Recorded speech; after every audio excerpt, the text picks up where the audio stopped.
안녕하십니까. 오늘 칼빈의 기독교 강요 제2권 구주 하나님에 대한 지식은 제6장 타락한 인간은 마땅히 그리스도 안에서 구속을 구해야 된다. 타락한 인간과 중보자의 필연성 1절입니다. 타락한 인간과 그리스도 말미암은 구원. 인류 전체가 아담 안에서 망했고, 그래서 앞에서 이미 살펴본 대로 우리가 최초에 부여받은 그 탁월함과 고귀함이 우리에게 아무런 유익이 되지 못하고 오히려 우리에게 크나큰 수치가 되어버렸다. 이 부분은 우리가 살펴야 될 것이 좁은 의미의 하나님 형상과 넓은 의미의 하나님 형상을 칼빈의 기독교 강요의 이 진술에서 살펴봐야 됩니다.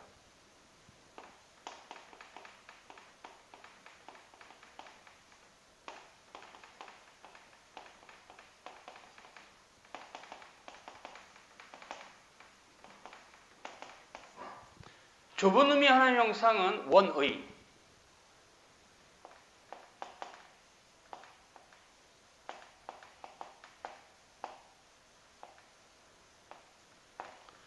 오리지널 라이처스니스라는데요. 원의가 그대로 있었던, 그 자체에서 그대로 있었던 상태가 좁은 의미의 하나의 형상을 말합니다. 이것은 타락하기 이전의 아담과 하와의 상태입니다. 넓은 의미의 하나의 형상은 타락하고 나서의 인간의 모습입니다. 즉 아무리 타락해도 인간은 하나의 형상입니다. 희미하게나마 남아있습니다. 전적으로 타락했으나 여전히 인간이에요. 동물은 아니에요. 그와 같은 거. 그래서 인류 전체가 아담 안에서 망했고, 이 망한 거, 이제 망한 이전은 좁은 의미의 하나님의 형상을 가지고 있는 상태고요. 망한 이후는 넓은 의미의 하나님의 형상을 가지고 있는 것입니다. 우리가 최초에 부여받은 그 탁월함과 고귀함, 이게 원의, 오리지널 라이처스니스를 가지고 있는 상태입니다. 그런데 지금은 아무런 유익이 되지 못한다. 넓은 의미의 하나님 형상을 갖고 있는 형태죠. 오히려 크나큰 수치가 되어버렸다. 전적으로 타락했으니까. 그 말입니다. 하나님께서는 죄로 말미암아 타락하고 부패한 사람들을 자기의 지으신 것을 인정하시지 않고 그 독생자를 통해서 구속주로 나타나셨다. 그래서 이것은 이제 좁은 의미의 하나님의 형상을 가지고 있는 상태에서 율법을 지켜야 되는 겁니다. 원래 하나님께서 첫 번째 언약을 맺으셨을 때 역사 안에 행위 언약이죠. 그래서 선악을 알게 하는 나무를 먹지 말라라고 하나님께서 명령하신 그 계명은 행위 언약의 법입니다. 아담과 하와가 불순종함으로 파괴됐죠. 그래서 이제는 인간이 순수한 상태에서, 이노센스, 죄가 없는 상태죠. 그러나 죄를 짓지 않을 수 있는 불멸의 상태는 아니에요. 어쨌든 그렇습니다. 그런데 그 상태에 있었던 인간이 이제 원의를 잃어버렸어요. 그래서 여기 탁월함과 고귀함이라고 칼빈은 표현한 거죠. 그래서 이제 우리에게는 아무 유익이 없어요. 즉 이제 그 첫사람 아담이 타락한 것을 전가받은 우리는 이제 우리의 어떤 노력으로는 하늘나라 갈 수가 없습니다. 구원을 얻을 수가 없어요. 오히려 우리에게 크나큰 수치가 되어버렸어요. 전적으로 타락했으니까. 그래서 하나님께서는 전적으로 타락한 인간들을 인정하시지 않고 이제 너희들은 너희들의 행위로는 구원받을 수 없다. 그래서 예수 그리스도를 보내주셨다는 거죠. 우리가 생명에서 사망으로 타락했으므로 전적 타락이죠. 부분 타락과 전적 타락의 의미는 굉장히 중요한 차이가 있는데요. 부분 타락은 하나님의 일부 도우심이 필요하고 인간의 노력이 필요하다는 게 이게 부분 타락입니다. 그래서 하나님의 은혜 한 일부, 인간의 노력 일부에서 합작품으로 하늘나라 간다. 이게 이제 부분 타락 교리예요. 거짓 교리입니다. 성경이 가르치는 성경이 가르친 교리는 전적 타락 교리인데 그것은 뭐냐? 인간이 자기 편에서는 구원 얻을 만한 아무런 쉬운 편은 구멍이 없어요. 또 루틴 혹은 루트가 없어요. 전혀. 그게 전적 타락입니다. 인간 편에서는 아무것도 할 수 있는 게 없다. 그래서 너희가 죽었다. 이렇게. 너 옛사람은 죽었다. 토탈 디프라비트. 전적으로 타락했어요. 그러니까 너희 옛사람은 다 죽은 거예요. 죄로 죽었던 너희를 하나님께 살리셨다. 그 표현도 그렇고 에베소서에 죽은 거예요. 부분적으로 죽어갖고 어떤 부분은 좀 까닥까닥 남아요. 깔딱깔딱 숨이 남아서 그걸 또 이렇게 해서 하나님의 은혜를 좀 힘입고 이렇게 우리 힘으로 구원 얻는다가 아니에요. 우리 힘으로 구원 받지 못해요. 전적으로. 이게 중요한 글입니다. 이 교리가 이렇게 혼합주의가 되면 하나님 일부 50%라고 할 수도 있고 70% 정도 인간 일부 해가지고 합작품으로 구원 얻는다는 생각하는 그런 거짓된 교리들이 되게 많아요. 근데 아닙니다. 인간 편에서는 어떠한 경우로도 생명에서 사망으로 타락했기 때문에 이제 자신의 힘으로는 눈꽃만큼도 생명을 갈 수가 없어요. 그래서 이제 그것이 계시입니다. 계시는 뭡니까? 하나님께 자신을 스스로 보여주신 거죠. 구속계시의 중요한 의미는 우리 하나님께서 자신을 우리에게 보여주셨어요. 아브라함에게, 이삭에게, 야곱에게, 또 모세에게, 다윗에게, 이사에게, 에레미야에게 구약시대 보면 면면이 자기 자신을 계시하셨어요. 먼저 나타나셨어요. 그리고 그렇죠. 구속하셨어요. 그 결과로 열매를 맺은 게 믿음과 순종이죠. 즉 믿음으로 순종. 믿음의 역사죠. 믿음의 역사. 성령의 능력인데요. 전적으로. 어찌됐든 결론을 얘기하면 믿음이 뒤따라와서 그리스도 안에서 성부 하나님을 우리에게 제시해 주기 전에는 창조주 하나님을 아는 지식 전체가 이제 전적으로 타락한 이후에 전혀 구원을 얻는 데는 쓸모가 없게 된다.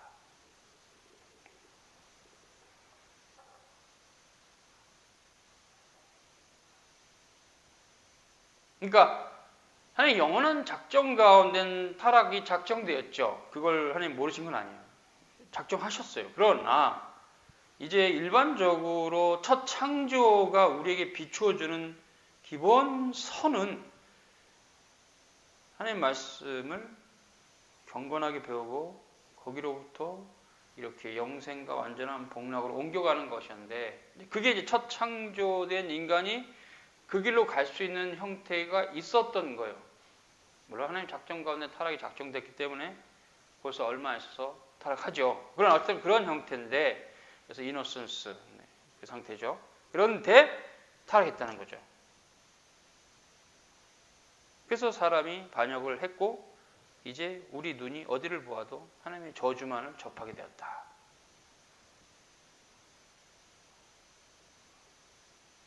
그래서 발견은 이 저주는 우리 잘못으로 인한 건데 죄가 없는 다른 피조물에게도 임하게 되었고 우리 영혼은 이로 말미암아 절망에 빠지게 되었다. 이렇게. 피조물까지 얘기하면 굉장히 넓어지죠. 지금 자연환경의 파괴는 인간의 전적인 부패한 죄성으로부터 비롯된 겁니다. 인간이 쓸데가 없다고까지 말할 수 없으나 조금 과하게 해서 쓸데없이 그냥 좀 과하게 얘기합니다. 과학을 발전시켜가지고 이 부패성이 개선되지 않는 상태에서의 과학의 발전은 결과론적으로 인간에게 큰 재앙으로 다가왔어요. 미세먼지나 여러 가지 인간이 과학을 발전시켜서 오히려 심각하게 자연이 훼손돼서 그 자연으로부터 얻는 먹거리나 또 마셔야 될 공기가 더러워졌어요. 인간의 죄성의 결과예요. 이건 인간이 만든 거예요. 이런 문명을 이루지 않았다면 이런 결과는 없었을 거예요. 그죠? 핵무기를 만들지 않았으면 핵무기의 공포가 없었을 거예요. 인간이 만들었잖아요. 핵무기를. 그래서 이것은 인간이 스스로 찾아간 것이다. 그 죄에 대한 결과도 인간이 책임을 지죠. 근데 문제는 다른 피조물에게도 그렇죠. 고통이 있게 됐다. 그 지금 그렇죠. 미세먼지는 사람만 맞는 게 아니죠.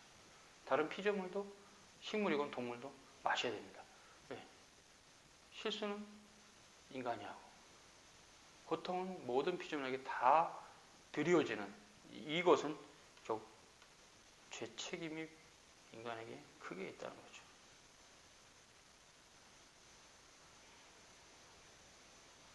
하나님께서 여러 가지 방식으로 우리에게 자신의 아버지다우신 사랑을 드러내시고자 하시더라도 우주를 바라본 것으로 그가 아버지라는 것으로 생각할 수 없게 되었다.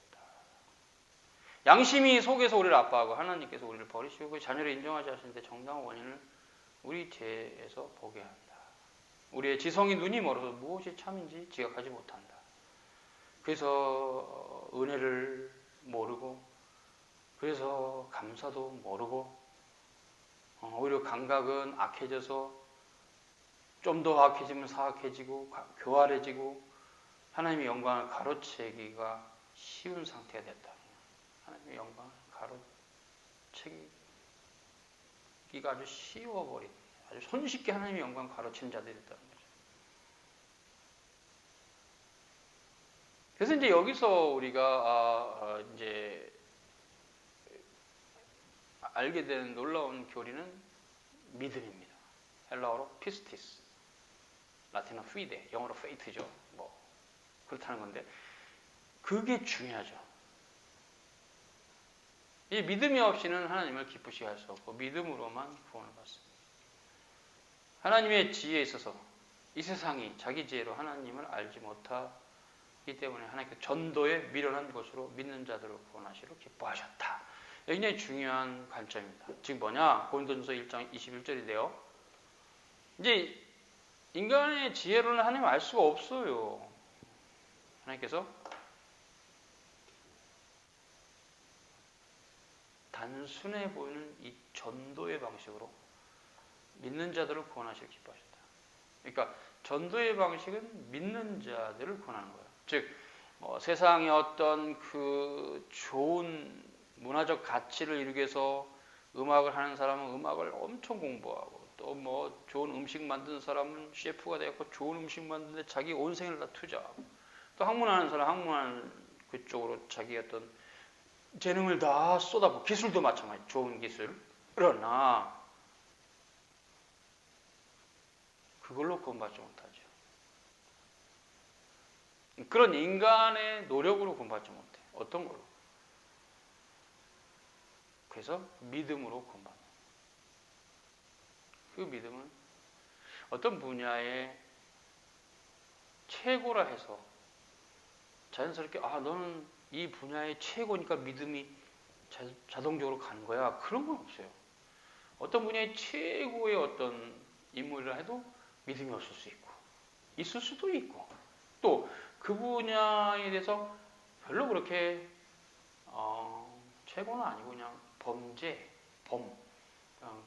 노말이라 해서 믿음이 없지는 않아요. 그러니까 어떤 분야의 최고의 사람만이 가는 그것은 이제 일반은총인데 그거와 관계없는 믿음은 하나님의 은총이죠. 이거 완전히 별개예요. 그래서 지식이 높은 자도 모를 수 있는 이 믿음의 도리를 그보다 지식이 떨어진 자도 알 수 있고 부유한 자가 모르는 것을 그보다 가난한 자가 알 수 있고 우리 하나님 거꾸로 일하시죠. 가난한 자를 들어서 부유한 자를 부끄럽게 하시니까. 그래서 이 세상의 지혜로 알 수 없는 거죠. 어떤 분야의 최고가 되면 믿음이 있게 되는 게 아니고 그러면 굉장히 노력해야 되죠. 그러니까 하나님이 우리에게 은혜를 주시기 전에 내가 먼저 노력을 엄청 해서 최고의 자리에 올라가 있어야 돼요. 그럼 그때 이제 하나님께서 믿음을 주시는 거야. 아니라는 얘기죠. 그래서 전도에 미련한 것으로 이렇게 이 표현이 있는 겁니다.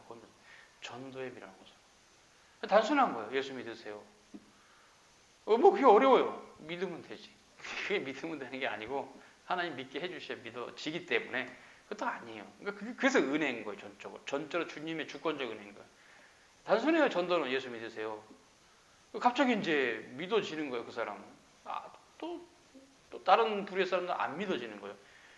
그래서 이 전도는 단순한 것이다. 이런 의미고요. 전도에 미련한 것이라는 의미는. 믿는 자들 근데 방식은 어떤 방식이냐? 뭘 막 학문을 하고 셰프는 막 요리를 많이 해보고 기술자 막 기술을 높이 막 쌓고 이런 거 아니고 예수 그리스도를 믿음으로 구원받아.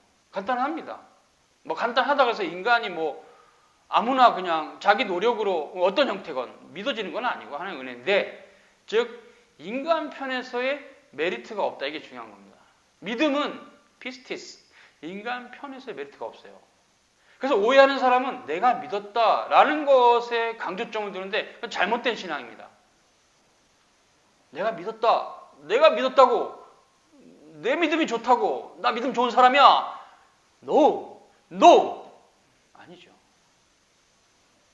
내가 믿은 게 아니라 하나님 믿게 하신 거, 믿게 해주신 은총이 앞선 거. 하나님의 은총이, 구속의 은총이 앞서고 그 은총을 받았기 때문에 믿어지게 된 거예요.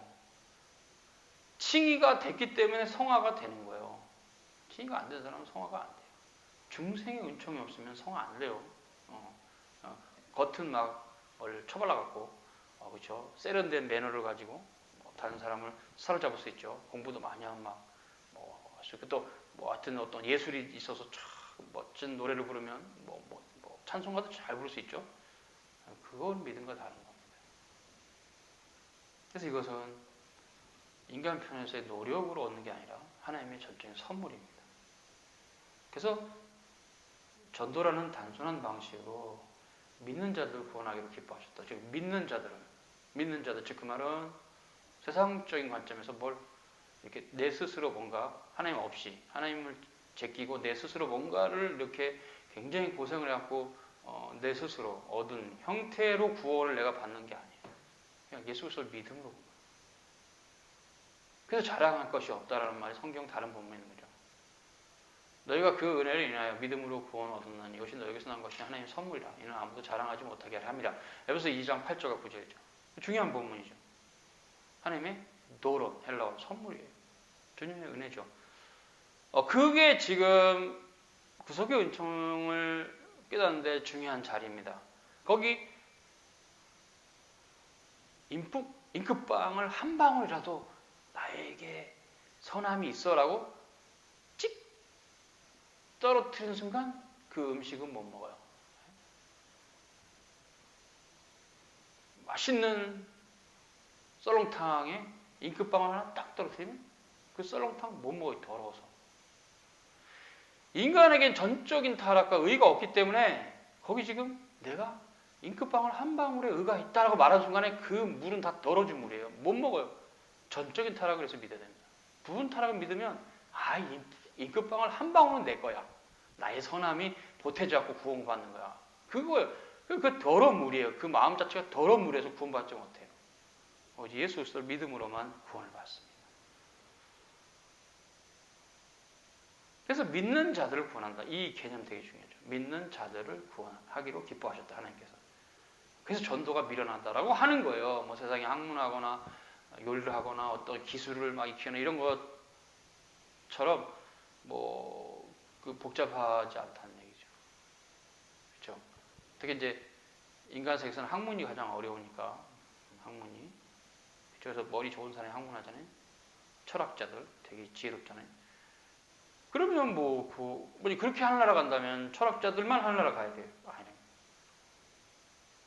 하나님의 지혜에 있어서는 이 세상이 자기 지혜로 가르치고 세상 철학, 뭐든지 세상의 과학, 하나님을 알지 못하기 때문에 하나님께서 전도라는 이 단순한 방식으로 믿는 자들을 구원하신다. 그래서 믿으라는 얘기, 예수 그리스도를, 하나님을. 믿음의 돌이죠. 이신칭이 돌을 말해요. 이신칭 돌이거는. 로마서 1장 17절. 믿음으로 구원받는다는 얘기를 하는 거예요. 그게 아주 단순한 방식이잖아요. 예수 믿으세요. 단순한 방식이잖아요. 방식은. 그 방식이 어떤 방식이요? 믿음으로 구원받는다는 방식. 전도에 미련한 것으로 구원하기 기뻐하다.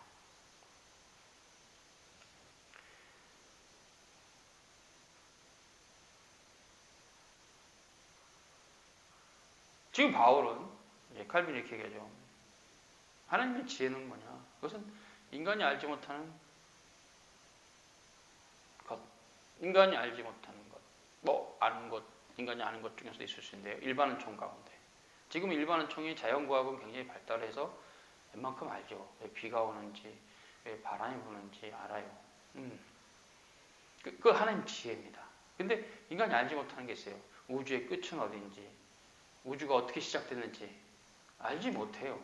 또 우주가 어떻게 마침이 있다면 마칠 것인지 알지 못해요. 이런 게 다 하나님 지혜죠. 인간이 거기에 조금 아는 부분도 있고 모르는 부분도 있고 모르는 부분이 더 많죠. 인간의 몸 자체도 완전하게 지식으로 드러난 게 아니거든요. 모르는 게 많아요. 인간의 몸도 우리가. 이게 하나님의 지혜인데 이거 인간이 그걸 다 통달해갖고 하늘나라에 갈 수 없어요. 철학으로도 하늘나라 못 가요. 그래서 별로 유익을 얻을 수 없다 이렇게 칼빈은 표현했어요.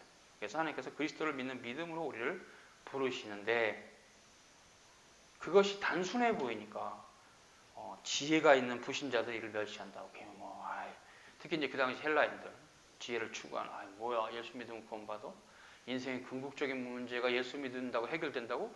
이 사람도 상당히 미련한 사람들이네. 이렇게 이제 헬라인들이 생각했다는 거죠.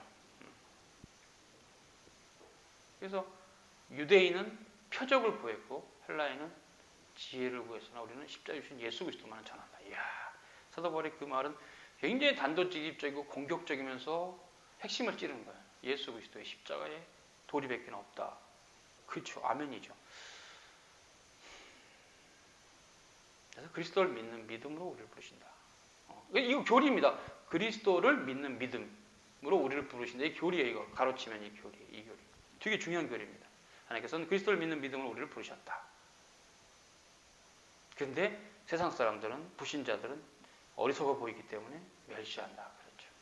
하나님의 은혜를 받지 못하면 주님의 택자가 아니라면 중생하지 않다면 어느 누구도 이것이 어리석게 보이지 않는 사람 없을 겁니다.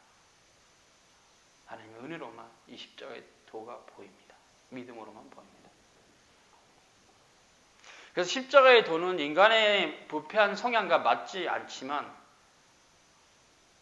우리를 창조하신 하나님께로 돌아가길 바란다면 그 도를, 십자가의 도를 겸손하게 받아야 한다. 이렇게 칼빈은 말합니다. 맞습니다.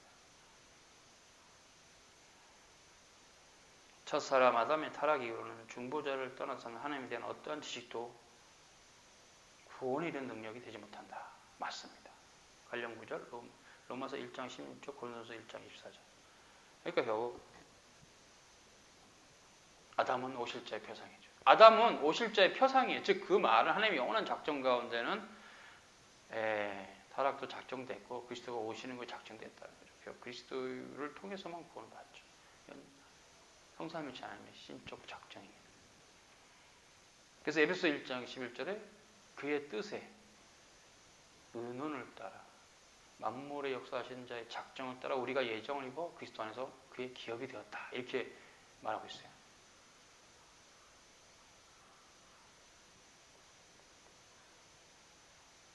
그의 뜻에 텔레마 의논을 따라 몰래 만물의 역사 작정을 따라 프로데신 예정을 입어 프로리죠.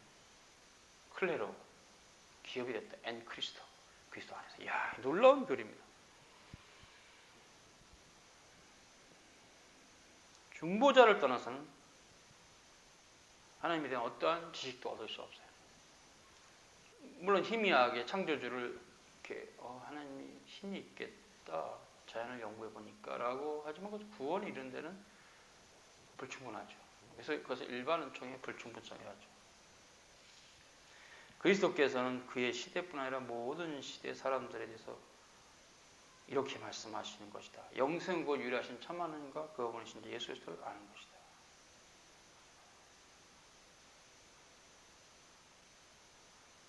성경이 한결같이 말하는 것은 구원으로 가는 유일한 분은 예수 그리스도뿐이다.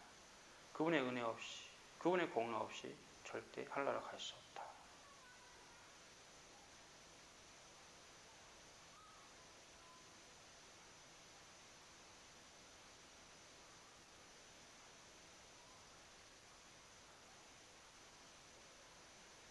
그래서 그 전까지 모든 인간, 그리스도를 믿음으로 영접함으로 구원에 이르는 사람이 되기 전까지 모든 인간들 하나님으로부터 멀리 떠나 있으며 저주받은 자고 진노의 자식이고 하나님과 화목이 없기 때문에 하나님을 기쁘시게 할 수 없다. 그래서 믿음으로만 하나님을 기쁘시게 할 수 있습니다. 그래서 하나님을 믿음으로 기쁘시게 할 수 있기 때문에 신자들은 믿음으로 살아야 됩니다. 믿음으로. 그게 이제 순종인데 하나님 말씀에. 그게 이제 신자들이 다양한 마땅한 거죠. 마땅한 도리, 법. 그때 이제 지금 칼빈은 예수 그리스도에서 사마리아 여인과 대화하시는 요한복음 4장을 가져와서 이제 그걸 풀어서 이제 구원에서 말하는데 그때 예수님께서 요한복음 4장 22절에 너희는 알지 못하는 것을 예배하고 우리는 아는 것을 예배하노니 이게 중요한데요. 구원이 유대인에게서 유대로부터 원래 이거 유대인하고 번역했는데 여기는 아닙니다. 유대로부터 구원이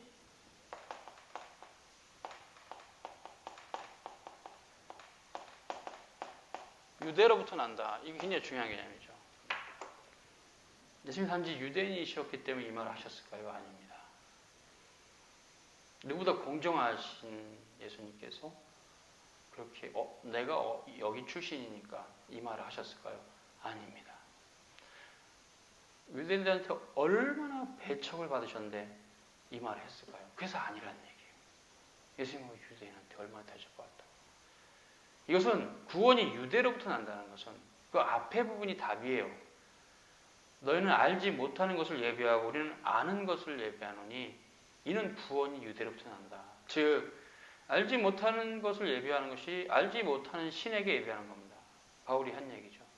미신들 이런 거. 전혀 이름도 알 수 없는 이름도 알지 못하는 신에게 예배하는 거. 우상을 섬기는 거. 다 그것은 알지 못하는 신에게 예배하는 거예요. 근데 우리는 아는 것을 예배한다. 모세 시대부터 이미 율법이 주어졌고 그 율법을 성취하실 그리스도 오실 예언이 있었고 그리스도께서 오신 거죠. 그때 구약 시대에서 몇몇이 흐르는 그 아는 것, 성삼일체 하나님, 이스라엘의 언약의 하나님으로서 여호와 하나님, 그 분에게 예배드린 것이 아는 것을 예배하는 거예요. 그래서 구원이 유대로부터 오는 거죠. 왜 유대에 예루살렘 성전이 있었죠. 모세 율법이 있었죠. 예수님도 유대인으로 오셨죠. 구원이 유대로부터 난다는 것은 유대인만이 구원받는다는 의미를 말한 게 아니에요. 이것은 어떤 특정한 대상에 대한 구원에 대한 말이 아니에요. 유대인만 구원받는다는 말을 한 것이 아니에요. 구원이 유대로부터 난다는 말은 그런 말이 아니에요. 그게 아니라 바로 유대 안에 사마리아와 달리 구원에 대한 모든 올바른 교리가 다 있다는 말이에요. 그래서 예루살렘 성전, 아론의 제사장, 좀 더 좁히면 사도계 자손들, 사도계인들 이렇게 해서 제사장 그룹, 레위 그룹 이게 다 거기 있어요.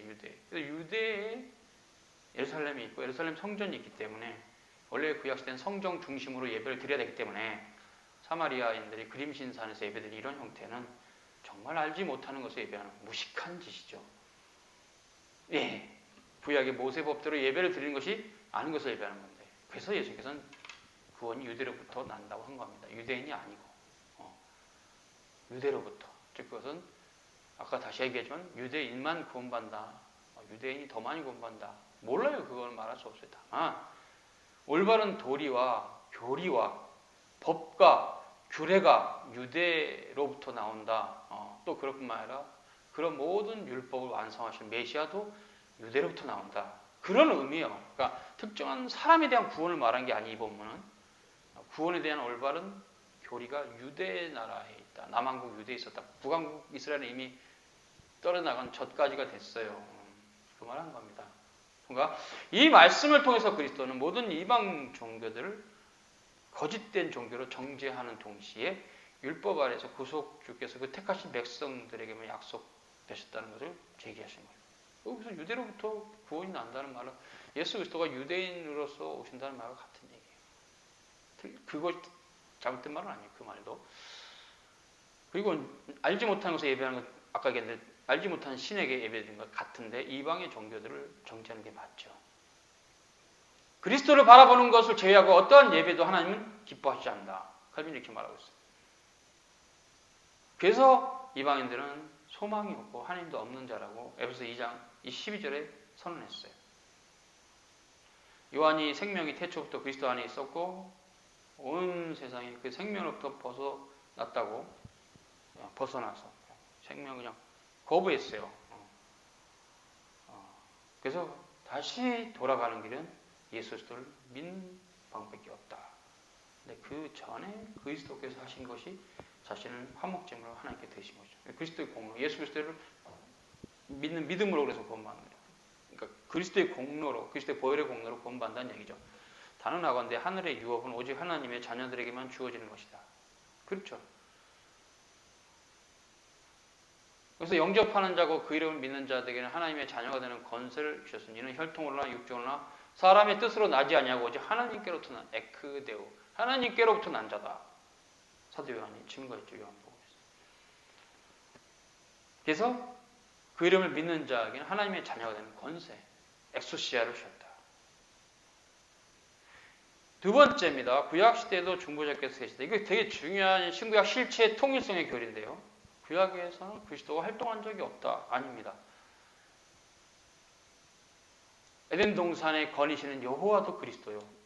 모세에게 나타나신 여호와도 그리스도며 또 꿈에 야곱에게 나타나신 분도 그리스도요. 다윗이 찬송할 때 불렀던 그 메시아도 그리스도며 선자 이사야가 53장에 말했던 그 고난받는 메시아도 그리스도입니다. 구약은 그리스도가 면면이 흐르고 있기 때문에 그리스도를 예표하죠. 그리스도입니다.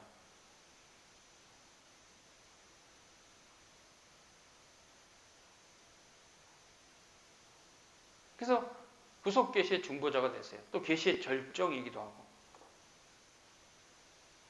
구약 시대도 옛 언약의 백성들이 중보자를 떠나서는 자비도 은혜도 소망도 없었어요. 그러니까 이제 구약을 율법 시대라고 신약을 복음 시대라는데 시대와 상관없이 모두 다 동일하게 믿음으로 구원받았어요. 아브라함도 이삭도 이스라엘도 모세도 또 예수 그리스도를 믿음으로 구원받았어요. 결코 율법으로 구원받는 거 아닙니다. 구약 시대 사람들이. 그래서 율법에서 제시되어 있는 희생 제사는 예수 그리스도의 예표가 돼요. 그래서 히브리서에서 언제든지 그 제사로 그들이 구원받은 게 아니다. 그건 다만 오실죄에 대한 표상으로서 드려졌고 그들도 모두 다 그 어떤 표상을 통해서 예수 그리스도를 믿음으로 구원받았다고 말하고 있어요. 그래서 히브리서 11장에 믿음으로 계속 엔피스테이 믿음으로 믿음의 족장들의 이름들을 다 집어넣고 구원받았다는 얘기를 하는 거죠.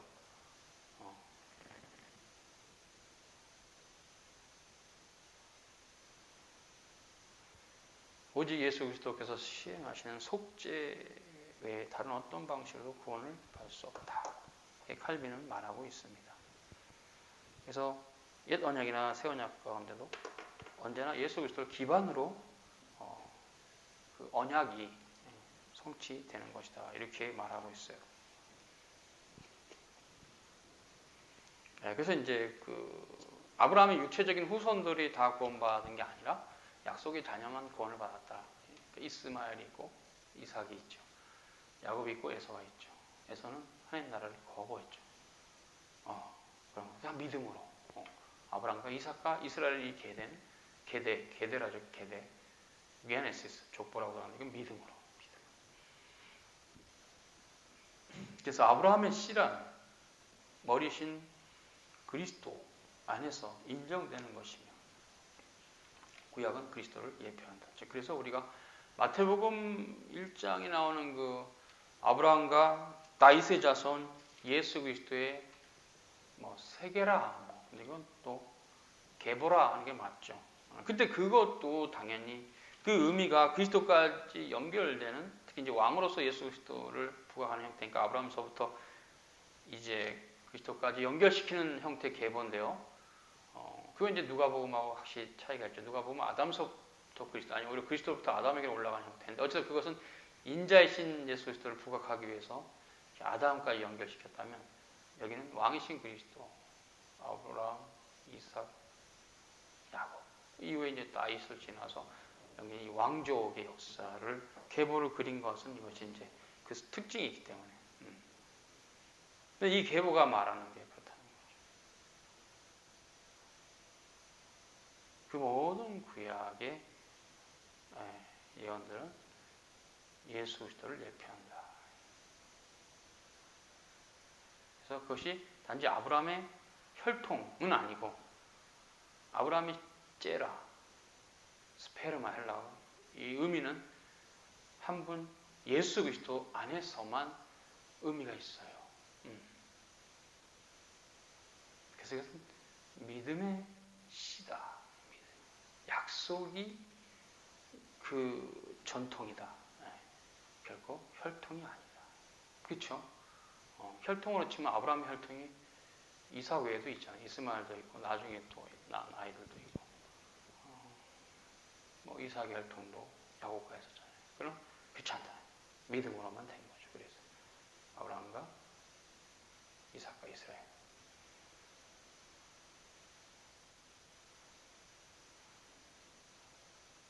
다윗은 그 아들에게 입맞추라. 시편 2편 10절을 인용하면서 아들을 공경하지 아니하는 자는 그를 보내신 아버지도 공경하지 않는 것이다. 그것은 이제 요한복음 5장 23절인데요. 사도 요한이 그런 말씀을 따라 이렇게 기록했다. 칼빈은 말합니다.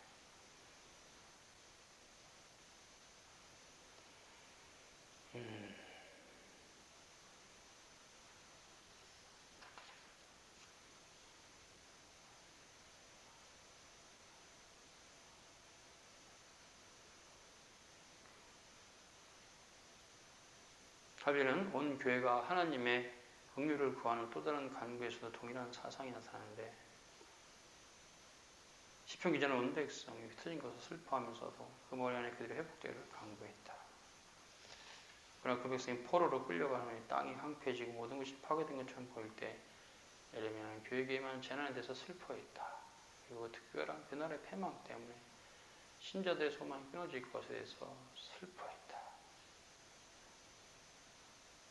그래서 이제 결국은 중보자 없이는 하나님께서 인류와 화목할 수 없다. 즉 이 에레미야의 그 언약, 즉 에레미야가 말하는 그 새 언약, 그것은 그리스도를 예표하고 율법 시대를 마감하고 복음 시대에 열어가실 예수 그리스도에 대한 예언이죠. 그래서 그 예언의 성취가 은혜 언약이죠. 그래서 구약은 은혜 언약이 예표적으로 드러났고 신약은 이제 실체로 드러났어요. 분명하게 이거다. 왜냐하면 그 언약의 중보자신 예수님이 우리와 똑같은 사람으로 오셨기 때문에. 아담과 하와는 어른의 상태로 지어졌잖아요. 아기가 아니잖아요. 아담과 하와는 창조된 상태 자체가 어른이었어요. 어른, 성인. 근데 예수님은 우리가 똑같은. 타락한 이후부터 이제 아기들이 생기고 그렇게 해서 이제 원죄도 전가되고 이런 형태잖아요. 인류가 아담과 하와만 성인의 상태로 피조되었지. 그 밑에 존재들은 다 아담과 하와 밑에서 나왔기 때문에 허리에서 다 그렇게 아기로부터 자랐어요. 예수님은 놀랍게도 타락한 이후에 인간의 모습과 같이 오셨어요. 아이로 오셨어요. 우리가 똑같이 마리아의 태에서 완전한 인간 오셨어요. 성령으로 잉태하시고. 놀라운 겁니다. 이 구속의 도리는 놀라운 거예요. 알아갈수록 놀라운 거예요. 그렇게 주님께서 우리와 똑같은 모습으로 오셨으나 죄는 없으시다. 그분은 인자가 되시기 전에 하나님이시고 성삼일체 하나님이시기 때문에 하나님 자신이시기 때문에. 그래서 이 여호와 하나님, 이스라엘 언약의 하나님으로서 여호와 하나님의 이름은 굉장한 의미가 있습니다. 아도나이 엘로시. 그래서 주 여호와 하나님, 그러면 히브리어로 아도나이 엘로히. 놀라운 이름이죠. 엘 샤다이, 엘 엘롬, 엘 올람, 영원하신 하나님. 모두 다 우리 구주 예수 그리스도를 중보절에서 믿음으로만 알 수 있습니다. 오늘 여기까지 수고하셨습니다.